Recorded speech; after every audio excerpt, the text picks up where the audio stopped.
Il y a 5 ans jour pour jour, une légende de la chanson française nous quittait. Dans la nuit du 5 décembre 2017, Johnny Hallyday est décédé à l'âge de 74 ans dans sa propriété de Marne-la-Coquette, Hauts-de-Seine, des suites d'un cancer des poumons. Sa mort a immédiatement suscité une immense émotion et une pluie d'hommages a déferlé pour saluer la mémoire du rocker. La disparition du taulier a également fait couler beaucoup d'encre dans la presse nationale. Et 5 ans après, on en apprend davantage sur les circonstances exactes de sa mort. Nos confrères du Parisien ont en effet rencontré le journaliste qui a annoncé le décès de Johnny Hallyday. Nicolas Praviel, journaliste à l'AFP, agence France Presse, est le premier à avoir été averti de cette tragique information. À 2h44 du matin, la nouvelle de la mort du rocker est révélée, mais comme le rapportent nos confrères, il s'est en réalité éteint à 22h30. Et d'ajouter, Laetitia venait de partir dans la cuisine chercher quelque chose à manger.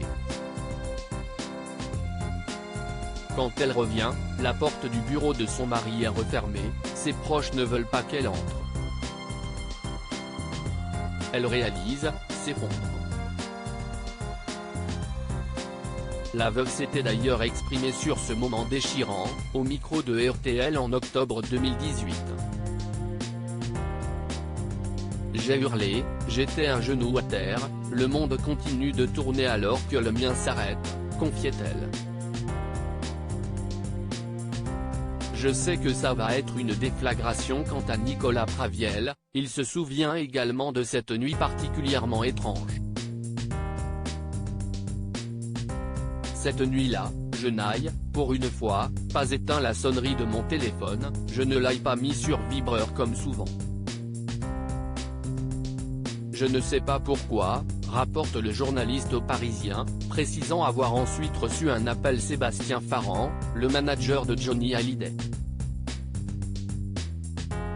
Il a alors tout de suite compris. Le ton est grave démeublé. Je laisse parler Sébastien qui est très marqué, tout comme moi. Malgré toute la distance que l'on peut avoir en tant que journaliste, je sens une émotion, une nervosité palpable. Je sais que, dès que l'on va diffuser la nouvelle, ça va être une déflagration, explique le journaliste, qui ne s'était pas trompé. Laetitia Hallyday à Saint-Barthélemy pour rendre hommage à Johnny car 5 ans après sa mort, Johnny Hallyday est toujours présent pour de nombreux Français. Le 8 décembre prochain, M6 va lui rendre hommage en diffusant un documentaire intitulé Johnny par Laetitia. Un reportage qui promet déjà des images exclusives de la vie privée du rocker donnée par sa veuve.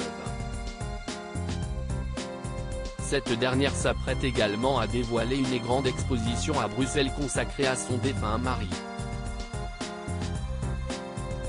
Mais en attendant, elle s'est rendue à Saint-Barthélemy pour rendre hommage à son époux ce lundi 5 décembre.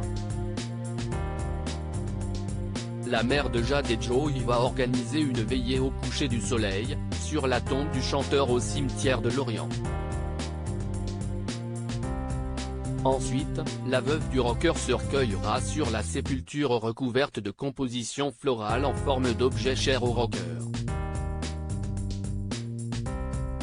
Sur place, Laetitia Hallyday allumera des bougies avant d'écouter des chansons de son mari ou des titres qu'il aimait, comme ceux du répertoire d'Elvis Presley.